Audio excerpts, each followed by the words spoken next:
3 মাসের মধ্যে একটা গ্রামকে ভেঙে গুঁড়িয়ে ফেলে একটা শহর তৈরি করা যায়, আর একটা গ্রামের মেয়েকে শহুরে বানানো যাবে না। আমি ওসব নোংরা জিনিসপত্র করতে পারবো না। এটা সুইমিং কস্টিউম, এটা পরেই সাঁতার কাটতে হয়। তার সর্বনাশ হয়ে গেল। কি হয়েছে নাকি? ঠিক খেয়াল করিনি, মিনতি দেবী এগাতে গিয়ে হাত ফসকে বেরিয়ে গেল। আপনারা একটু দেখুন, আপনারা একটু হেল্প করুন। আপনারা যা চান, যত টাকা চান আমি দেবো, ওকে বাঁচাতেই হবে। মিনো, কাগজ দিয়ে কি করবে?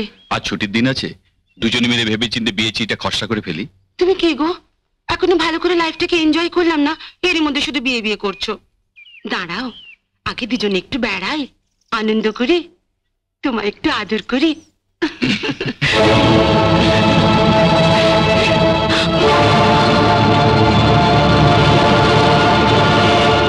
তুমি তুমি এই বাগান বাড়ির ঠিকানা কোথায় পেলে? বুঝতে পারছো না কোথায় পেয়েছে? আমাদের স্যার দিয়েছেন। উনি তো আমাদের মেলামেশাটা পছন্দই করেন না, উনি তো চান না আমাদের বিয়ে হোক। দীঘায় গিয়ে দেখলে না উনি কেমন আমার পেছনে লেগেছিলেন? তুমি তো সমুদ্রে নামতেই চাইছিলে না, আমি তোমায় জোর করে টেনে নামাচ্ছিলাম, আর উনি কোত্থেকে এসে তোমাকে টেনে তুলে নিয়ে চলে গেলেন। সেদিন থেকে আমার জেদ চেপে গিয়েছিল, তোমাকে আমার করে নেবই। উনি তবে চাকরি দিয়েছেন বলে কি মাথা কিনে নিয়েছেন নাকি? তারপর একদিন অফিস থেকে বেরিয়ে তুমি আমি একই ট্যাক্সিতে উঠলাম দেখে আমার কাছ থেকে তোমাকে সরানোর জন্য নিজের মারুতি করে তোমাকে হাওড়ায় পৌঁছে দিতে বললেন। ভাগ্যিস আমি বুদ্ধি করে আগে থাকতে গাড়িতে উঠে বসেছিলাম, নইলে তো তোমাকে কাছে পাওয়ার সুযোগই পেতাম না। তারপর যখন অনেক চেষ্টা করে তোমাকে আমার কাছ থেকে সরাতে পারলেন না, তখন উনি তোমার সঙ্গে আমার বিয়ে দেওয়ার জন্য তোমাকে তাড়াহুড়ো করে পার্মানেন্ট করে দিলেন। কোনো রেডি ফ্ল্যাট হাতে ছিল না বলে উনি নিজের এই স্বাদের বাগান বাড়িটা তোমাকে দিয়ে দিলেন। তারপর এখানে এসে তোমার সঙ্গে আমাকে এখানে দেখে উনার সে কি রাগ। ওর কথা মতো কেন এখানে আলাদা একটা ঠাকুর ঘর করা হয়নি, তার জন্য আমায় কি গালাগালি না দিলেন। স্যারকে যে কি করে ও এত বশ করলো। তুমি এখানে এসেছো কেন? স্যার তোমায় কিছু বলেননি? বলেছিলেন, কিন্তু আমি ওনার কোনো কথা বিশ্বাস করিনি। নেকা কান্না কেঁদো না তো। আমাকে পাবার যদি তোমার এত ইচ্ছে ছিল, তাহলে এই কমাসে আমি যেভাবে শহরের সঙ্গে খাপ খাইয়ে নিয়েছি, তুমি নিজেকে তৈরি করলে না কেন? আমি বুঝতে পারিনি এতদিন ধরে যে গাছটা এত ঝড় ঝাপটা সহ্য করে মাটি আঁকড়ে দাঁড়িয়েছিল, আজ সে একটু ছোট্ট হাওয়ায় এমন ভাবে মুখ থুবড়ে পড়ে যাবে। আমি বুঝতে পারিনি। যদি বুঝতে পারতাম তাহলে তো আমি দু হাত দিয়ে সেই গাছের গুড়িটা আঁকড়ে ধরে থাকতাম। শোনো, স্যারকে স্পষ্ট করে বলে দেওয়া সত্ত্বেও কেন উনি তোমাকে আমার এখানে জ্বালাতন করতে পাঠালেন আমি জানি না। তবে এসেই যখন পড়েছো, একটা কথা শুনে যাও, তোমার মতো গেঁয়ো মেয়েকে বিয়ে করা আমার পক্ষে সম্ভব না। তুমি আমার জন্য অনেক বছর অপেক্ষা করেছো বলে রূপালীর মতো স্মার্ট মেয়েকে ছেড়ে তোমাকে আমি বিয়ে করতে পারি না। তুমি জানো রূপালী কি কি জানে? ড্রাইভিং, সুইমিং, টেনিস খেলা এন্ড হোয়াট নট। আমাকে এখন কত বড় বড় পার্টিতে যেতে হয় জানো? সেসব পার্টিতে যাওয়ার মতো যোগ্যতা তোমার আছে?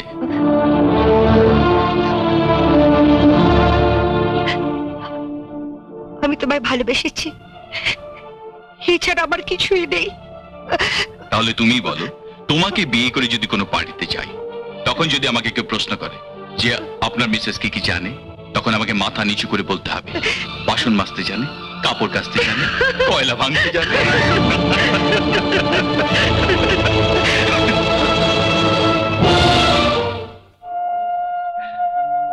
আমার জন্য তোমাকে এতদিন অনেক কষ্ট সহ্য করতে হয়েছে, তার জন্য আমি ক্ষমা চাইছি। ভগবান করুন তুমি সত্যি সত্যি সুখী হও। ভগবান যখন সুখী করো তখন সুখী করবেন। এখন তুমি আমাদের সুখী করো তো। যাও এখান থেকে, আমি দরজাটা বন্ধ করব।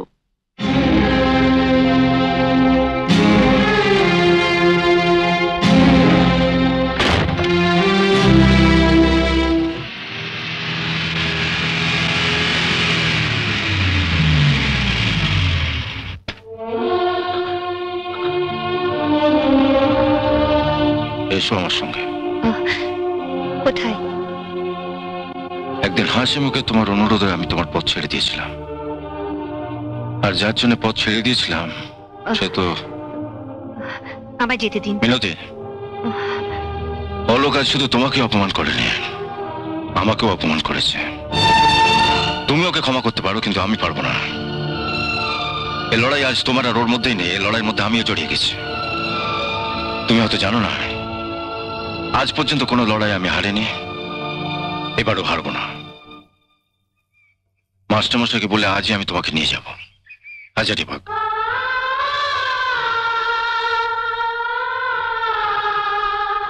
এভাবে ভেঙে পড়লে চলবে না মেনু। আর তুমি তো এত সহজে হার স্বীকার করার মেয়ে নও। 3 মাস আমরা এখানে থাকবো। 3 মাসের মধ্যে একটা গ্রামকে ভেঙে গুঁড়িয়ে ফেলে একটা শহর তৈরি করা যায়। আর একটা গ্রামের মেয়েকে শহুরে বানানো যাবে না?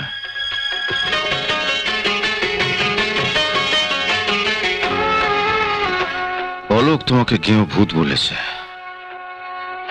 একদিন এই গেঁয়ো ভূতকে দেখে ওকে চমকাতে হবে।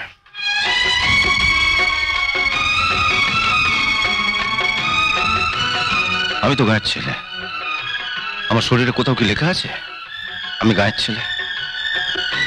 বলো, লেখা আছে? তোমার 3 দাদার আমি একই মাস্টারমশাইয়ের কাছে ছেলেবেলায় লেখাপড়া শিখেছি। তোমার দাদারা চেয়েছিলেন বড় হয়ে ক্যারানি হয়ে ডেলি প্যাসেঞ্জারি করবেন, করছেন। আমি চেয়েছিলাম বড় হয়ে বিজনেসম্যান হব, হয়েছি। মিনু, মানুষ ইচ্ছে করলে সবকিছু করতে পারে মিনু, সবকিছু। এতদিন যে হাত দুটো দিয়ে তুমি বাটনা বেটেছ, কাপড় কেচেছ, কাল সেই দুটো হাত দিয়ে তোমাকে গাড়ি স্টিয়ারিং ধরতে হবে। না, স্টার্ট দাও। ঠিক আছে, ঠিক আছে। এবার বাঁ পাটা ক্লাচের উপর দাও, ডান পাটা ডান দিকে ওই অ্যাক্সিলারেটর। ওই এবার শক্ত করে আমার মুখের দিকে নয়, সামনে রাস্তার দিকে দেখো। রাস্তার দিকে তো আপনি তাকাবেন, আমি শুধু স্টিয়ারিং ধরে থাকবো। আমি জানি আমাকে আপনি ভুল পথে নিয়ে যাবেন না। দাও, অ্যাক্সিলারেটর চাপ দাও, চলো।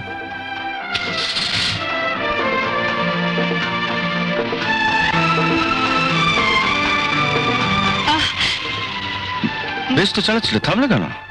হঠাৎ ব্রেক করছিলে যে? হ্যাঁ, আবার নতুন করে চলা শুরু করবো তাই। আমি হাত সরিয়ে নিলাম, এবার তুমি নিজে চালাও। আচ্ছা।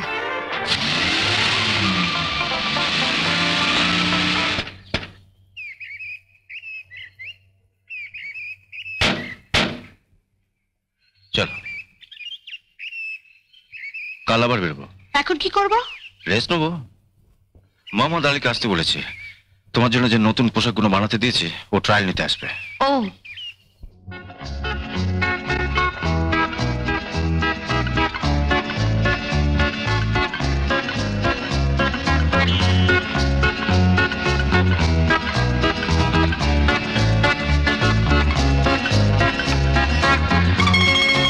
যা, আয়নার সামনে গিয়ে দেখো নিজেকে চিনতে পারো কিনা।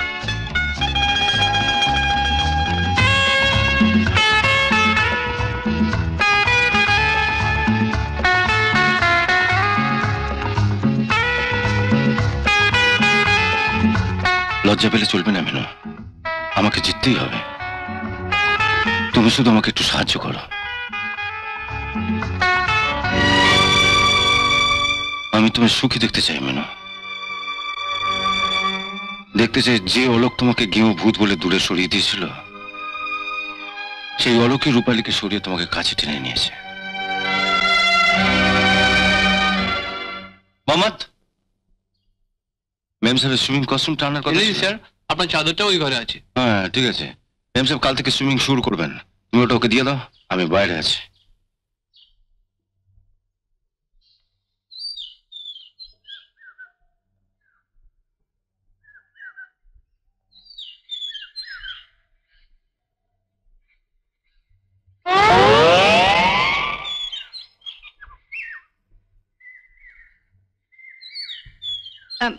আমি ওসব নোংরা জিনিসপত্র করতে পারবো না। আরে এটা সুইমিং কস্টিউম, এটা পরেই সাঁতার কাটতে হয়। বললাম তো এসব পরবো না, ছি কেন করে। আমি শাড়ি কিংবা এগুলো পরে থাকবো। হ্যাঁ,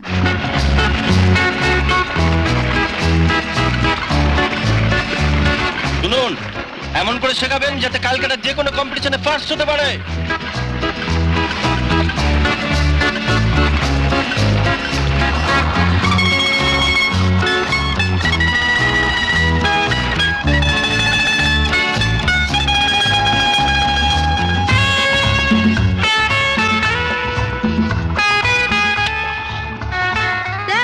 সর্বনাশ হয়ে গেল। কি হয়েছে নাকি? ঠিক খেয়াল করিনি, মিনতি দেবী এগাতে গিয়ে হাত ফসকে বেরিয়ে গেল। আপনারা একটু দেখুন, আপনারা একটু হেল্প করুন প্লিজ প্লিজ। মিনু,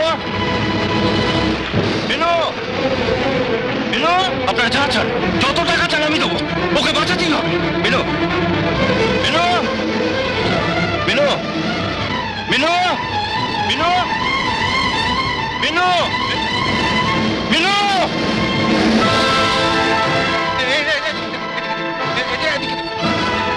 মিনু, মিনু, মিনু,